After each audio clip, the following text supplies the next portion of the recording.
The Billionaire's Not-So-Fake Engagement, Book 5 in the Benton Brothers romance series by Kimberly Cray. Chapter 1. Burke Benton glanced at the family surrounding him. A family he'd longed to know all of his life. A group who hadn't known he existed until recently. In some ways it was still surreal to sit among all four of his half-siblings, but here they were, the twins Xander and Duke, his only half-sister Betsy, and James, the youngest, save Burke himself. They were there to discuss a very specific topic. Burke. His secret relation to the famous Benton family, to be exact. Secret.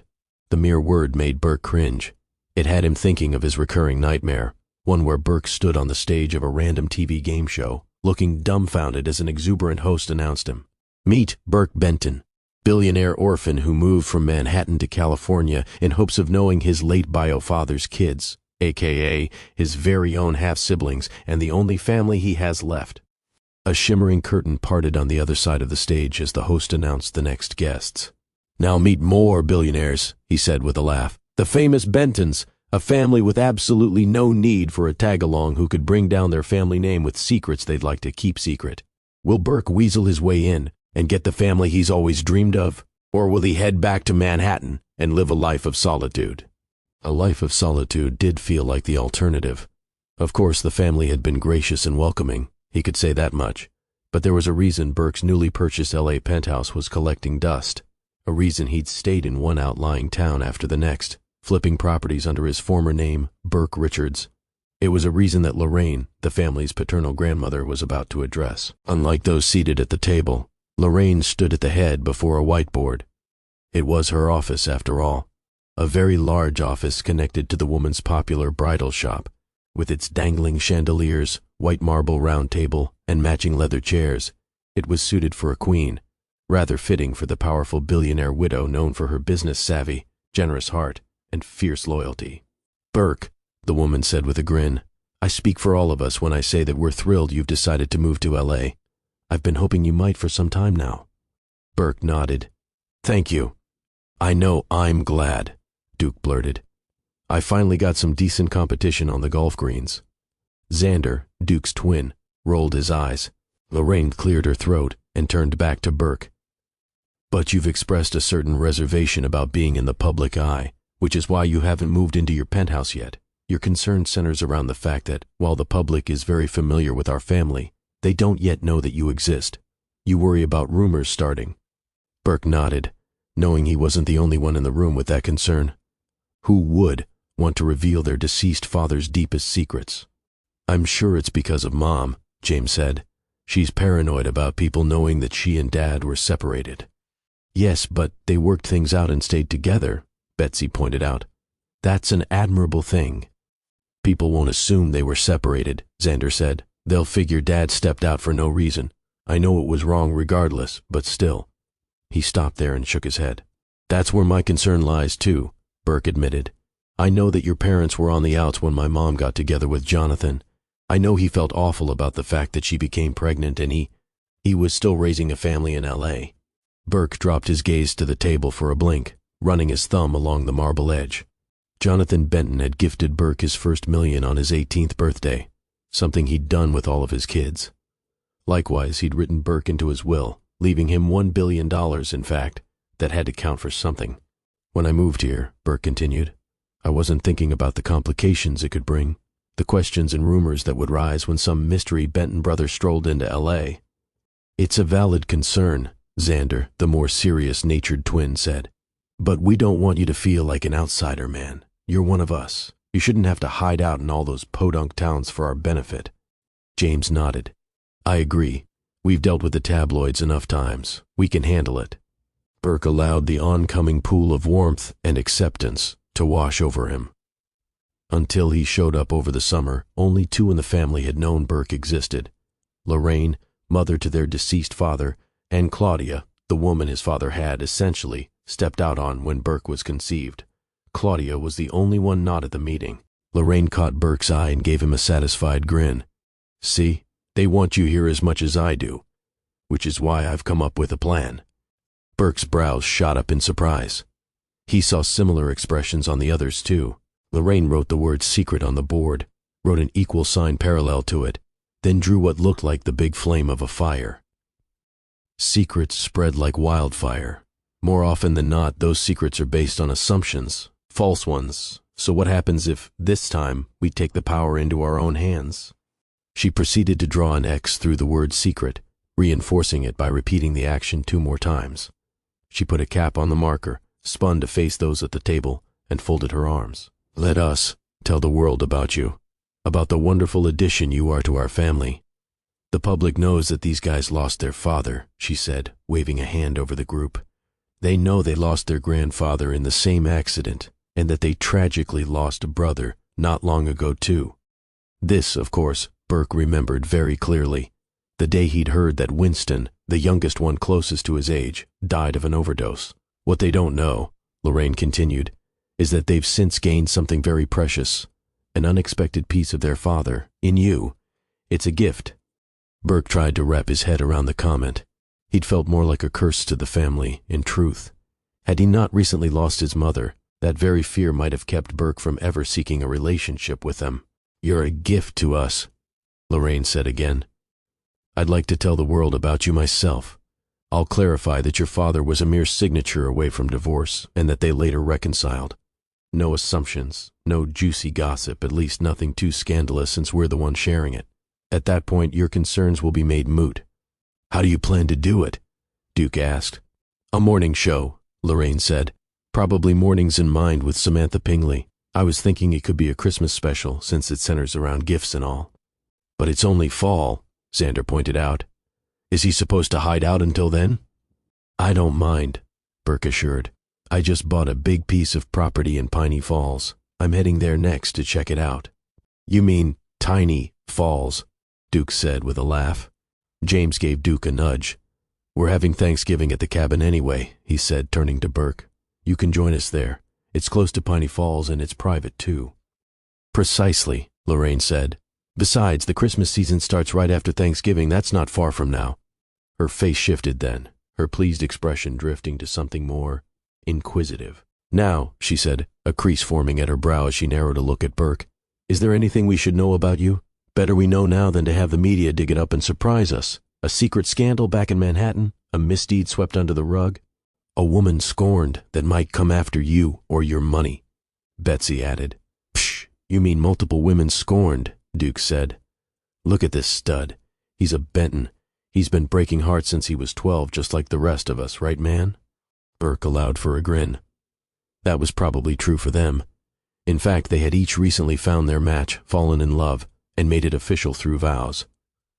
For Burke, dating, falling in love, breaking hearts, that whole field lost its luster once his own heart was broken at a young 17. And after experiencing so much loss following that time, Burke's aversion to attachment had set in like stone. He didn't like to admit it, but he guessed that was another reason to start fresh, leave one end of the country for another. Perhaps here, his heart could heal enough to fall in love. Perhaps. For now, Burke could answer Lorraine's question with a clear conscience. No, he said, glancing from her to the others in the room.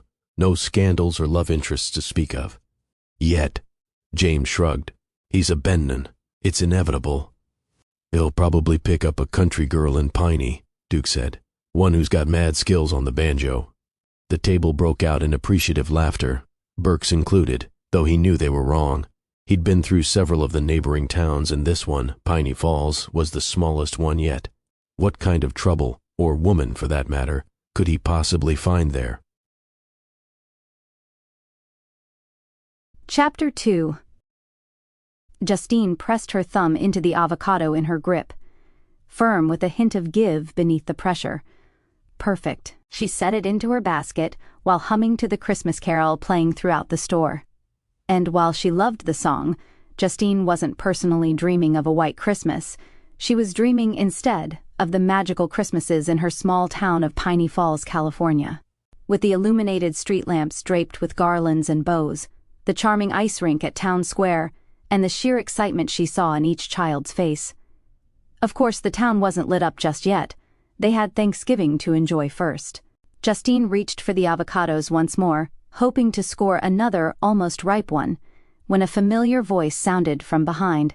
You going to snatch up some of that rhubarb next? Justine recognized Toby's voice with ease. The grocer had worked at the corner market as far back as she could remember. Gretchen made one heck of a rhubarb pie at the autumn festival. We always used to bid on them. Justine hid her chagrin. Yes, Grams was known for her baking skills throughout the entire town and beyond. Or at least, had been. Justine sighed, realizing it'd be her and Gramps' second holiday season without the woman who'd raised her. Yeah, she said with a nod, eyes drifting back to the fruit in her hand. Maybe I will. I do my best to duplicate her recipes. Justine regretted saying it the moment it slipped from her lips. But, she hurried to add, baking's not really my thing. You know me, I'm better with a sander and paintbrush than I am with kitchen utensils. Well, you keep bringing your furniture to the autumn festival and we'll all be happy, Toby said with a kind grin. My wife's got her eyes on one of those rocking chairs this year. Says she wants to cuddle the new grandbaby in it.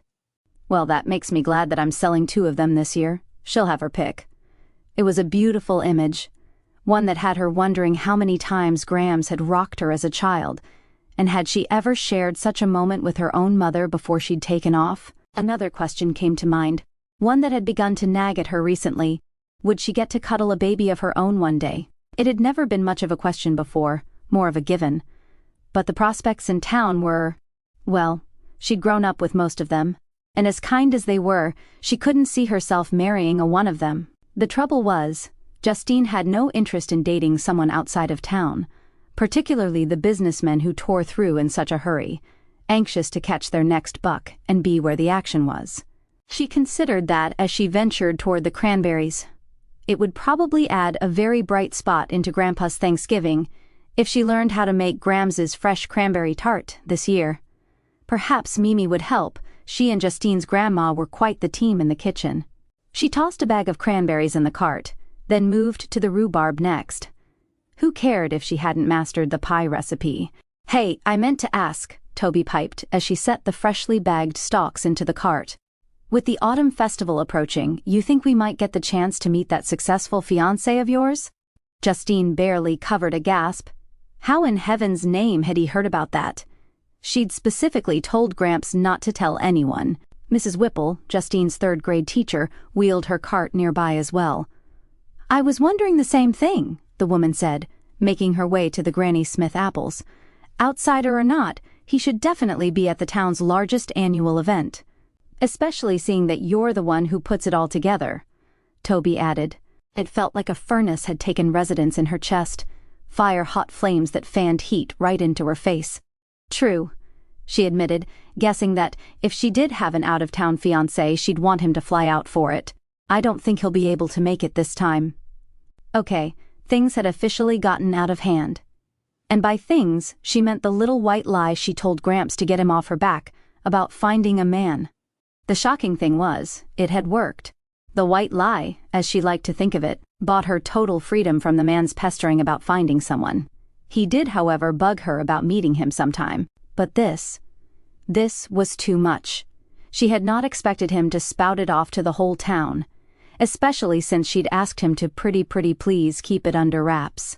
As Justine looked between Toby and Mrs. Whipple, thoughts of coming clean probed her mind.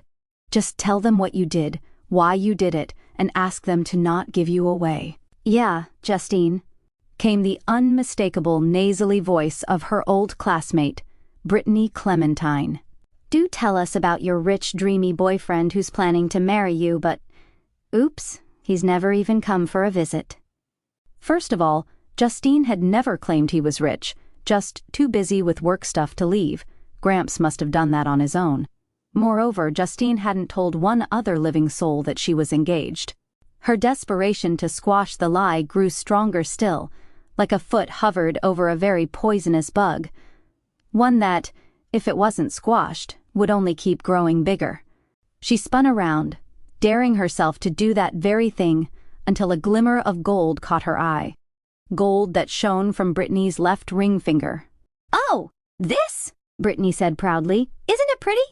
Trevor gave it to me last night. It's not exactly an engagement ring, yet, but I'm pretty sure he plans to pop the big question on Christmas Day. She stared at the band for a moment, then tugged at the hem of her bright orange skirt. Brittany's wardrobe consisted of fitted, colorful, stretchy skirts that hiked up her legs as she walked. Wow, Trevor was actually planning to make the big move. Justine tried to ignore the stinging sensation pooling in her gut. She could admit that jealousy played a part in that reaction, but more than that, Justine felt sorry for the guy. How was it that someone so kind was attracted to someone so cruel? But enough about me marrying the town's greatest catch, Brittany said. We want to hear more about Mr. Invisible, Wonderful. Mr. Wonderful. She tipped her head back and cackled out her trademark laugh. The shrill pitch hadn't changed since grade school. Justine gritted her teeth. Maybe later, she said, tightening her grip on the cart. I'm running late. She forced a polite nod to Toby, then to Mrs. Whipple before spinning on one heel. She had to get out of there. Should she call Gramps on her way home or drive straight out to his house instead? Looks like you're planning to enter the pie pageant this year, Brittany blurted from behind. That's good. I always love a little healthy competition, and since I'll probably be saying I do sometime soon, this will likely be my last year to enter. But for you, there'll always be next year. Justine rolled her eyes at the snide comment. If I win this year, Brittany continued, I'll be the first girl to win Pie Princess 3 years straight. Boy, did Justine wish she could give her a run for her money. She hadn't cared much about winning in years past, but this time she'd love nothing more than to take the title from Brittany and rub it right in her face, along with the pie itself. Stop, Justine. With thoughts like that, she was no better than the mean girl herself. Oh, Brittany, Mrs. Whipple chirped. I'm pretty sure you held the pie whole, Princess, every year since the 3rd grade. You were always yapping away about something. Brittany's nostrils flared. Her lips hardened into a straight line. Very funny. It was very funny. Justine could hardly keep the smile off her lips. Mrs. Whipple always had been candid. Trevor likes it when I talk, Brittany added with a sniff. He says it's what makes me such a great secretary at his dealership. You betcha it does, Toby agreed. This was Justine's chance to escape. Well, she said, see you guys this weekend. Quickly then, she pushed her cart toward the checkout. As much as she didn't like the way Brittany brought up Trevor as often as she did, Justine used to really like the guy after all. She much preferred that topic over the one about her non-existent fiance. Hopefully Becky, the gal at the checkout counter today, wouldn't bring it up too. How are you, Justine? Becky asked in a soft tone. Just like Brittany's loud laugh and abrasive ways had stuck with her, Becky's soft-spoken nature had remained beyond their school years. I'm good, thanks. Are you entering the pie pageant this year? She asked, as she placed the rhubarb on the scale. I guess. I feel obligated, since I'm always encouraging everyone else to enter. Did she tell you about her fiancé, Beck? Piped a voice from behind. Justine didn't have to turn around to know whose nasally tone that was. Oh my goodness, no. Becky's eyes widened as she looked to Justine. Who are you engaged to? Yeah, Justine. Who are you engaged to? Heat filled Justine's cheeks. He's from out of town, she heard herself say. It felt like her heartbeat was pulsing along the crown of her head. She needed a way out before it exploded. Did you see Brittany's ring? She blurted. She and Trevor are getting pretty serious. Brittany broke into a grin and hurried to the register with her hand out to show off the ring. It's more of a promise ring for now, she explained. But when I told him I wanted to wear it on this finger, he didn't object. Becky hovered over the woman's outstretched hand. Bright orange polish gleamed from each nail, matching the skirt she tugged at once again. That's so exciting, Becky said in that sweet voice. A full grin spread over her face. You two are perfect together, like a fairy tale. Justine kept silent. Becky was too kind for her own good. And as sweet as she was, the quiet classmate had always wanted to be part of Brittany's crew, or at very least gain their approval, something Justine had given up on long ago. I think so too, Brittany agreed with a squeal. Well, I've got to hurry and get the rest of my prize-winning ingredients. Catch you ladies later. Off she went then, shuffling toward the baking aisle with her cart. She really can be nice sometimes, Becky said, admiration thick on her tone. "Of course, you are always nice." Justine smiled. "So are you." But she noticed something different in Becky as she scanned the avocados. Her expression had fallen flat. Her shoulders, too. "Is there something wrong?" Justine asked. She shrugged. "It just seems like a lot of girls from our graduating class are finding their person. You've got someone, Brittany does too. Kate got engaged last month, not to mention the ones who are already married and having kids." Justine knew just what she meant. "We're still young, you know." Heck, 25 was very young. Becky gave her a weak nod while resting the avocados in the reusable bag. Justine couldn't help but feel the heaviness dripping off her limbs. "My dad keeps pestering me," Becky said.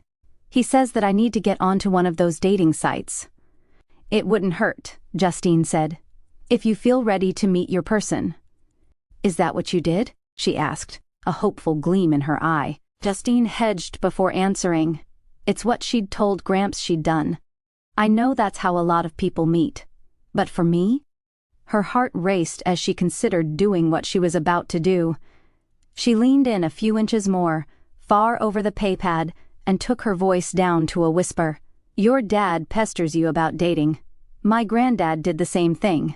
It got so bad that I snapped and told a lie." Becky's eyes widened. "I said I was engaged, but just to get him off my back for a while. I figured I could say we broke up down the line and all would be well. I swore him to secrecy, but this is a small town, and there are no secrets," Becky finished for her. "Exactly. So you and we're in the same boat. Except I've got a sticky situation to get myself out of. And you don't." She gave her a wink. Becky giggled. "Well, despite what I said about living in a small town, your secret really is safe with me." "Thank you." Justine had known that much, or she'd have never told her. Becky straightened up and put a smile on her face. It was then she realized a recent change she'd made. "Hey," she said, "your hair used to be naturally curly like mine. What did you do to get it so smooth and tame?" Becky straightened and grinned. "I got a straight perm," she said, "but if my natural curl looked like yours, I never would have done it. Yours has always been so pretty." Justine reached up and grabbed a handful of blonde locks. "I guess if wild equals pretty," she said with a laugh. "In your case it does," Becky assured. "How's the autumn festival coming?" Justine straightened as a blend of excitement and anxiety rushed in. "It's coming along really well," she said. "We've got the lodge all set up and ready for the vendors. In fact, I can give you an advance schedule of the weekend's events if you'd like." "I'd love that," Becky said. Justine reached into her bag, a twill piece she'd picked up at last year's art auction, and retrieved a copy of the schedule. Becky grinned as she took it from her. "Your total is $17.50, by the way," she added. Justine inserted her bank card and eyed the program from across the way. "Oh, good," Becky said while scanning over the schedule. "You're letting the ladies do the axe-throwing event this year. That's cool." She nodded. "After several requests, yes." Becky's face got dreamy as she scanned over it some more. "I wonder if Brittany and Trevor are going to win Pie Princess and Pie Prince." Probably, but Justine didn't like to think about it. "Maybe you'll be the princess this year. Have you considered entering?" Becky only shook her head. "I'm too shy. I hate that kind of attention." "I know what you mean," Justine admitted. "But maybe that's the reason girls like Brittany always win. No one else bothers entering." Becky's smile widened. "I guess you're right." She snatched up the receipt once it was printed and handed it over. "Here you go." "Thanks, Becky. See you this weekend." With that, she snatched the bags of groceries in her fists and headed toward the exit. Justine got 4 steps away from the checkout when something caught her eye, something bright orange, sneaky, and huddled up to the magazine stand near Becky's checkout station. Brittany. A knot of nausea rolled through Justine's gut as the woman flipped the page of a tabloid. Her eyes drifted from the magazine and shot straight to Justine, proving the woman was very aware of her. A small, cruel-looking smile pulled at one side of her lips before she flapped the magazine closed with a yawn and placed it back in the stand. Looking satisfied then, the woman curled the glitter-covered tips of her fingers around her cart and strode away. Justine gulped past the heat rising in her chest. How much had she heard? Hopefully none of it. They'd been whispering after all. Your secret's safe with me. Had she heard Becky say that? Justine would rather Brittany had heard the conversation in its entirety. The part that, in her mind, exonerated her. Justine hadn't said she was engaged to impress anyone, and she hadn't meant to let it go on so long either. The warmth of the store would be a thing of the past, once she stepped beyond the doors. Justine was counting on it. Her face and chest were fire-hot, her palms had broken into a sweat, and her heart and mind were racing at record speed. At the exit, she pushed open the door with one shoulder, sucked in a breath of crisp autumn air, and willed it to put a stop to the chaos in her head. This had officially gotten out of hand. She needed to go find Gramps, tell him the truth, and ask him to what? Tell the town she'd had a fake boyfriend this whole time? Even worse, a fiance that never even existed? Just tell him the truth, Justine. She hated the idea of hurting him, and if Gramps knew she had lied... A hot, stinging pain swelled in her gut. No. It would hurt too much. The thing was, Gramps had lost a whole lot of his social grace over the years. At times, his persistence had bordered on rude. Justine had chalked it up to his aging mind. The last thing he'd want to do is hurt her. If anything, creating an online fiancé had been the kindest way to put it to rest. And it had done just that. With that one white lie, their relationship had gone from its strained state back to the loving, easygoing relationship they'd always had. Always, that is, until he'd become fixated on her single status. It was settled then. She could not tell him the truth. It was too late for that. But it was high time she end the charade and tell Gramps that the engagement was off. It'd be easy enough to do. She could simply say the long-distance thing wasn't working out. Tension drained from her shoulders as her determination set in. She'd tell him it was off, and it'd be his job to let the rest of the town know. Justine set the groceries onto the passenger seat of her pickup as she settled in behind the wheel. Trevor was really going to make the move, was he? Justine hated that her mind shot to Trevor so quickly. But dang, he was the only guy she'd ever cared for in that way, and he'd picked Brittany over her. That's why you shouldn't want him anymore. It was true. She shouldn't. But who said she did want Trevor? What Justine wanted was the idea of him. A man whose ambitions didn't take him out of the small town she loved. A man who wanted a family of his own one day. A man who'd known how to make her laugh. Most folks in town knew how much Justine had liked Trevor. Heck, they'd dated during most of her senior year. That fact made her wish, at least on some level, that the whole fake fiancé fiasco were true. There was a list of townsfolk, as kind as they might be, who looked at Justine with pity in their eyes. The sad girl whose mother left her behind. If Justine was anything, she was proud. She had been since she was little. A playground memory came to mind, one that also entailed Brittany. You keep saying your mom is going to come back, but you can't ever say when. She didn't even come back for Christmas. What kind of a mom does that? Tears pricked Justine's eyes at the mere recollection. As if the pain and fear of rejection hadn't been enough, girls like Brittany had to add humiliation to the mix. As a child, Justine used to dream of the day her mom would show up, walk through the school doors, and attend her parent-teacher meetings instead of Grandma. The vision always came with a side of guilt. She loved her Grams, was grateful that she had a mother figure at all. The situation at the grocery store had felt very similar to that. And that's when it hit her. Justine had, unwittingly as it might be, set herself up for round 2 of humiliation for the whole town to see. There would be no wedding, and folks would come to their own conclusions. One, that Justine never had a man in the first place, which was true. Or 2, that she wasn't able to keep the love of a man. They might even believe that she never would, which might also be true. She'd reached the high-speed freeway before even thinking to turn on the heat. The stiffness of her fingers reminded Justine of how cold it was today. It would be a short-lived cold front, thank heavens. The temperature would shift back up to an average of 72 degrees for the weekend's festivities. Perfect weather for all the outdoor fun, food, and games. When it got late, the temps would drop just in time for the bonfire. She sighed. How many times had she seen Gramps cuddle up behind Grandma to warm her up by that fire? The image was as bitter as it was sweet. She loved the way Gramps loved her. Was glad she had memories like those to cherish. But for the second year in a row, Justine wouldn't have Grandma there with her magic touch, helping make sure the events ran just so. And Gramps, bless him, wouldn't have his wife to cuddle when it got cool. At least, she told herself with a nod, he had been well loved.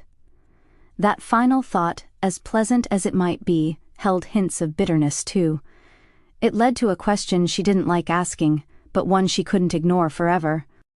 Would she ever know what it was like to be loved? Chapter 3. Brittle sticks crunched beneath Burke's patent leather shoes as he surveyed the wide stretch of uninterrupted land. So many possibilities, he'd have plenty of interest. He inhaled a deep breath of crisp, pine-scented air and turned back to the local realtor who'd helped complete the sell a month prior. "This is good," he said, "just as my client hoped." "I have to warn you," Lenny Foster said, shifting his weight from one foot to the next. "The town, they're not going to take kindly to your client, whoever he is." They never did. Hence the reason Burke preferred his anonymity, something he maintained by playing the broker, not the new owner. In reality, he was both. "He can handle it," Burke assured. The agent, a man Burke guessed to be in his mid-20s like him, ran a hand through his red hair and shifted his weight some more. "I checked out the LLC the land was purchased under so I could look up your client's actual name, you know, but it only led to more entities owned by other entities that own more and more land, like multi-million-dollar properties all over the East Coast." Burke bristled, but tried not to show it. Small-town people were so nosy. "He prefers his anonymity." "I'd say so," he agreed with a humorless laugh. Even if good old Lenny somehow got to the bottom of those entities, he'd only get so far as to discover the name of Burke's business partner, Greg Beckham, the only man who could sign off on a closing in Burke's place. "I just wonder what has him wandering from one end of the country to the other. What, did he already own all of Manhattan, Long Island, and most of Maine, too? What caused the new owner to wander out here? The only surviving family he had, that was what." Burke feigned boredom at the question while squinting into the distance. "I couldn't tell you." Well, I'm not kidding about what I said. The town, this is a particularly important piece of property for Piney Falls. The seller, he might not have entertained the offer had it not been so generous." Sad that Lenny thought the offer was generous. Sure, he'd paid full asking price, but it was nowhere near what the property was worth. "Anyway," the agent said, "the purchase won't stay a secret for long." Burke lifted a brow. "Though it's remained secret for nearly a month now." Lenny gave him a sheepish grin. "As of yet, yes." "Thanks for the warning." Burke's next step was to hire a photographer to get aerial shots of the property. Perhaps he could use the one who'd photographed his last two purchases. The kid was young, less likely to blab about the quiet guy sweeping through town, buying property all over the West Coast, and Burke would make the drive worth his while. He glanced up at the tall redwoods, surrounding pines and hilly landscape. It was a pretty piece of land, he'd give him that much. But there was plenty of unbothered land around here. He was sure the town would adapt to whatever his potential buyers had in store. "Well," Burke finally said with a nod, "thank you, again, for meeting me out here and pointing out the borders. I'll take it from here." The agent gulped and nodded. "My pleasure. The commission was too good for me to pass up, but I suspect once the town hears that it's sold, they'll be as unhappy with me as they will your buyer, and the seller for that matter." Wow, he really wasn't letting this go, was he? "In that case, good luck to you." Burke trailed down the sloped dirt toward their vehicles. "I look forward to seeing what they do with the place," Lenny Foster hollered, his voice bouncing as he followed behind. Patches of sparse grass poked through layers of dry leaves and pine needles. Burke stopped at his rental car, a modest BMW so as not to raise any brows, and spun back to face him. "You won't see much action any time soon. He usually waits on his properties a while." Lenny sighed. "That's a relief. Say, how long are you in town?" Burke thought back on the meeting in Lorraine's office yesterday. It all depended on when she scheduled the morning show. "Through Thanksgiving at least," he answered. The thought of his name being in the spotlight, as temporary as it might be, made his stomach turn. or perhaps something else about it put Burke on edge. He'd waited so many years to be a part of his family's lives, but what if he didn't quite fit in? "You have good timing," Lenny said, looking a lot lighter suddenly. His shoulders had lifted back into place. His grin had too. "It's Piney Falls Autumn Festival this weekend." He pointed to a hidden spot on the hill close to the property's far edge. "It takes place in that massive lodge up there. Great food, booths, competitions, and a bonfire where the locals like to sneak off to make out." The locals. Heh. The chances of Burke attending some little festival in the middle of nowhere were zero. "Thanks for letting me know," he said. "I'll consider it." "Sure thing. I'd offer to go with you, but I'll be out of town." The realtor cracked open the door to his sedan. "Where are you staying for the week?" The thought occurred to Burke that Lenny was likely familiar with the bulk of the land in the small town. "I rented out the cabin up on Wilshire, alongside the creek." The man's eyes widened. "Oh, nice place. I've told Mrs. Walsh she'd never get any bites with nightly prices like hers. Turns out she found the one man coming through town willing to pay it." Burke chuckled. "You calling me a sucker?" Lenny shook his head. "Just particular, I guess. It's one of the nicest cabins up here, that's for sure. Did she include access to the fishing gear and that type of thing?" Burke held his gaze for a blink, hesitating to admit the answer to that. "Yes, she gave me the key to the shed. For a price." The man ran a hand through his red hair, chuckling under his breath. "That woman. Well, at least you've got the place to yourself. I can tell you this much, we've got some very eligible bachelorettes in town. Pretty ones." He grinned proudly. "All of them will be at the festival, but you might run into a couple at Pete's pub if you don't want to wait until the weekend to mingle." Mingle? Duke had already helped Burke summon an image of the women he might encounter there, probably an odd sort, square dancing in a prairie dress she'd stitched herself. She'd paused to tip back a frothy glass of 2% she'd milked from her very own cow or goat. Heck, maybe she'd have galloped to the pub on a horse she'd tied up to the hitching post beside the watering hole. The image pulled a wry chuckle from his throat. "I'll, keep that in mind. Thanks." "You betcha. Oh," Lenny added as he climbed into the driver's seat, "watch for wildlife on your way back. There's always a ton of roadkill around here." The warning sparked a recollection. "Ugh, that reminds me," Burke said, a knot of guilt sinking into his gut. "I hit a cat on the interstate." Lenny shrugged. "It happens." "Yes, but what in the world would a domestic cat be doing so far out? The houses stretch out miles apart, and they're set back acres from the street. Some of them are wild, like farm cats, you know." "Ah," Burke said, tipping his head back. Add a couple of cats to the image he'd formed in his head, and he was probably spot on for his options in a town like this. Hopefully the cat wasn't some poor gal's spot of warmth to cuddle up to at night. "Yeah." Lenny slipped on a pair of shades. "Well, enjoy your time here." "Will do." Or at least he'd try. Burke gave the property another look over before climbing into his car and buckling up.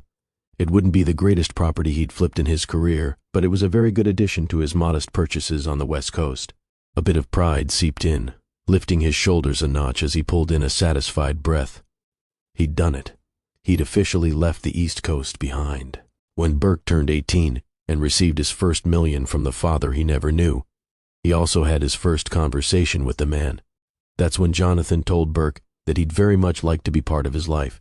He planned to tell his kids about their half-sibling, in hopes that Burke could be a part of the family in some way. Burke's mother didn't love that idea, but she didn't try to deny him either. He was an adult, and he'd done his part by not attempting to contact his father over the years. Who could have ever guessed that less than 1 year later the man would die, along with his father, in a private plane crash? A deep ache tore through him as he recalled hearing the news. It was just a few days away from a phone call they had planned, a call in which they'd set up a time to meet in person. And as much as it hurt him like nothing he'd known, the look on his mother's face was unforgettable. Shock, horror, and above all else, guilt. She felt horrible for keeping Burke from him all those years, for insisting Jonathan not reach out until then. It was a different sort of pain losing Mom. She was fiercely independent, with a career focus that could outshine most savvy businessmen, hugely successful in her own right. For Burke, the worst part was hearing that final prognosis, knowing, or at least trying to fathom, that a horrible disease would put an early end to her life. He shook his head, unable to believe it had really happened. Had he not been there to see it himself, he'd have never believed a woman so vibrant and strong could— "Stop, Burke," Don't open those doors again." The image was too much. He clenched his jaw, forcing the recollection to flee his mind. It was then, in the final days of her life, that his mother confessed that she'd picked Jonathan Benton for a reason.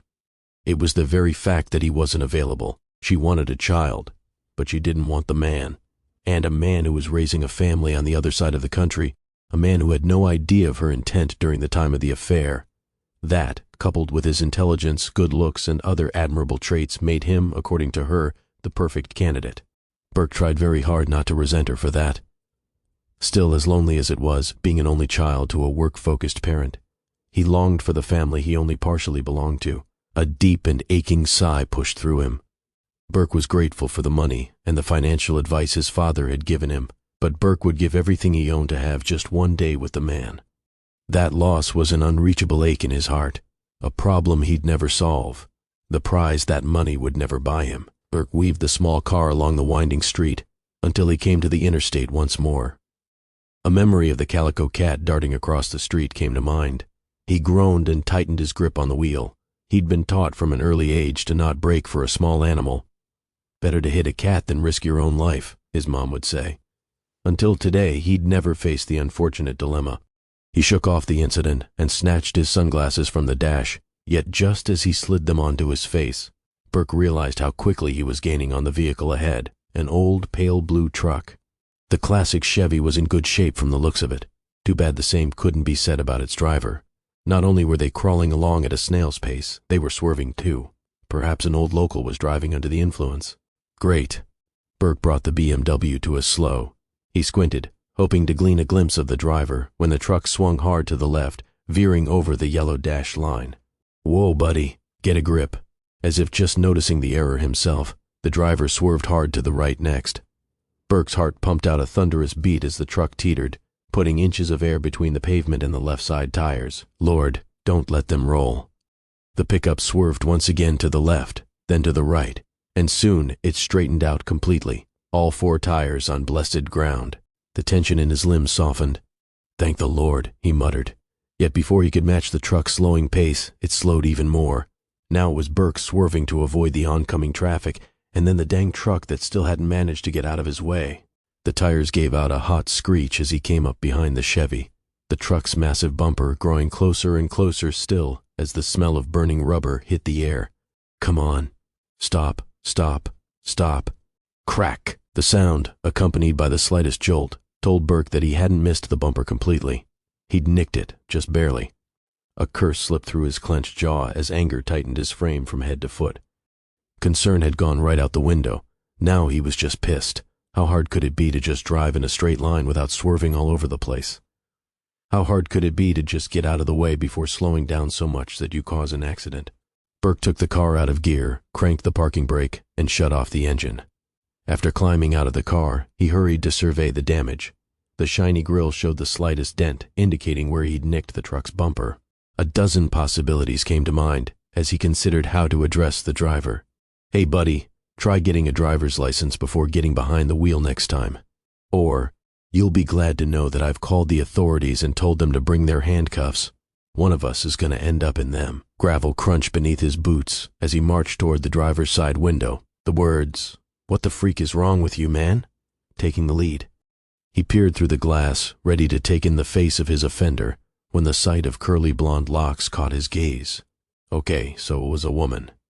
He calmed down a notch as he folded his arms across his chest and waited for her to exit the truck. She didn't. In fact, the woman had turned in the seat and was focused on something beside her. Sparks of irritation flared as he balled his hand into a fist, yet just as he readied to tap the glass, a sad-sounding whimper stopped him cold. Crying. Great. She was crying. His readied fist hovered less than an inch from the window as his shoulders slumped. His irritation level might not be as high as it was, but it hadn't dwindled much either. Maybe he should walk away, not get involved. Before the thought could even take root, the woman darted a look over her shoulder.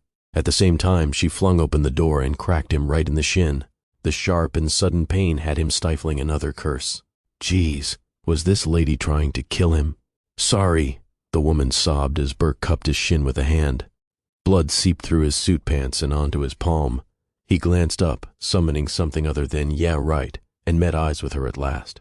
Wide green eyes, long lashes that were wet with tears, and flushed cheeks that glistened as she pushed an unruly lock from her face. His breath hitched. Whoa. She was stunning.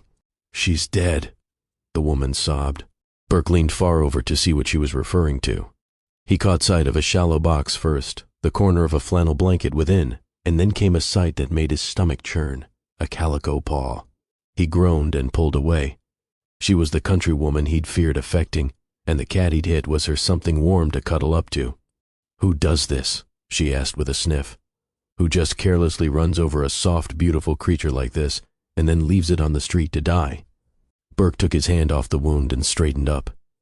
It was probably killed on impact, he pointed out, but the woman was already hunched over the poor thing again and wiping at tears. The sight, combined with her broken cry, tangled Burke's emotions into burning knots in his gut. I don't think you're in the best condition to be driving right now, he said softly. How about I call you a tow truck and take you home myself? It's Frank, she said with a sniff. Burke's brow furrowed. The cat is? No, the towing guy. He's nice and everything, but he overcharges because he's the only one within miles who can do it. I don't mind paying. Please, it's... Why were the words the least he could do ready to roll off his lips? She was the one who turned this moment into a living hell. What had he done? You killed her cat, you moron. I'd be happy to, he said instead. After all, he couldn't exactly tell her that he'd been the creep who'd left it on the side of the road. She sniffed. Frank will probably tow it home for me for free. There. Finally something he'd expect from a small-town girl. She probably knew everyone in town. She cracked open the glove box and pulled out a tissue. I was trying to jostle her, you know, in case there was a chance. I mean, Doc Jensen. He's the vet. He's amazing, but she'd been trying to save her obviously dead cat. The guilt in his gut was growing heavier by the second. Burke's brow furrowed as he noticed the woman was shuffling in the seat, tucking her arms under the box and, scooting off the seat to exit the truck. Mind grabbing my groceries? She asked as her shoes, a pair of rather small-looking hiking boots, hit the ground. No, not at all. The tangy scent of strawberry wafted through the air as she brushed past him. The same scent was even stronger within the cab, he realized, as he snatched 2 reusable grocery sacks off the seat. He took the keys from the ignition next, and just as he moved to pull back and close the door, spotted a purse on the floor of the truck. At least, he figured it was a purse. Do you want me to grab your bag too? Couldn't very well leave it sitting in plain view. Yes, please. Burke stretched an arm out and hooked his fingers around the twill strap. This was definitely not like the fancy bags he was used to seeing in New York, or LA for that matter. This chick might not be what he imagined a country girl would be like, but between the truck, the boots, and her bag, she was definitely different from the women he knew. She was interesting. And trusting too, allowing a stranger to grab her purse, not to mention accepting a ride from him. Burke's protective nature sparked up as he considered what this scenario might look like if he were a different sort of man. One who took advantage of or even harmed women. The very idea caused an icy streak to dart through his chest. He bumped the old-fashioned lock with his fist, slammed the door closed, then spun back to see that the blonde was gone. He looked sharply over his shoulder but still came up empty. Hello? He blurted, feeling startled now. Back here. The sound of her distant voice came from further behind him, all the way back to his BMW. There she stood next to the passenger side, cradling the box with one arm while reaching for the handle. Burke watched as she pried open the door, pushed it open with her hip, and proceeded to climb in. Huh, okay. It was another display of how comfortable she felt with him, a perfect stranger blowing through town. As much as it unnerved him, and it did unnerve him, a small part of him was charmed by it too. She was unlike anyone he'd met. With her groceries tucked into one fist, the purse strap caught in the other, Burke made his way toward his car, the pretty stranger and her dead-because-of-him cat in the box. Perhaps this, like the weird game show he'd dreamed about, wasn't reality at all. If that were the case, he would be disappointed to wake up. Burke wanted to see where this would lead. He fought the urge to peer at the groceries tucked into the bags as he walked. He was hungry for added layers to the enigma before him. He spotted an avocado through the sack as he lowered it behind the driver's seat, but that was all he could identify with the obscured view. Soon, Burke was climbing in behind the wheel, that strawberry scent hitting him full force as he shut the door. The distant beat of a rap song kicked on as he started the car. He was quick to reach up and turn it down. "You can turn it back up if you want," she said. "I like that song." She did. "You do?" Her face scrunched into one of those duh expressions. Who doesn't? An odd dose of heat stirred in his belly. Who was this chick? Burke cranked it back up, lowered his sunglasses, and squared a look at the pretty stranger in his car. "Where to?"